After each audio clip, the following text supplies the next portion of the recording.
ಮಲಗಿದ ನಂತರ ನಿನ್ನದೊಂದಿಗೆ ಚಾಟಿಂಗ್ ಮಾಡುವಾಗ ಆಗೇಕೆ ಅರ್ಥವಾಗಿಲ್ಲ ನಿನಗೆ ನಾನು ಗಂಡನಿಗೆ ಮೀಸಲಿಟ್ಟ ದೇಹ ಎಂದು.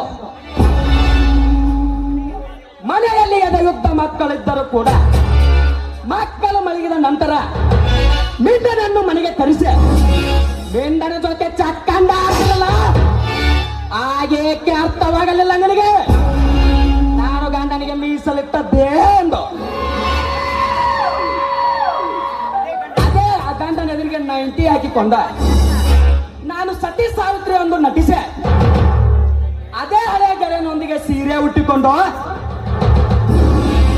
ಸೆರಗು ಹಾಸ್ಯ ಹುತ್ತದಲ್ಲಿ ಕೈ ಇಟ್ಟರೆ ಮುತ್ತೈದೆಂದು ಹೇಳುವ ನಿನ್ನಂತ ಕೆಟ್ಟ ಮುತ್ತೈದನ್ನು ನಾನು ತುಂಬಾ ಜನ ನೋಡ್ಬಿಟ್ಟಿದ್ದೇನೆ.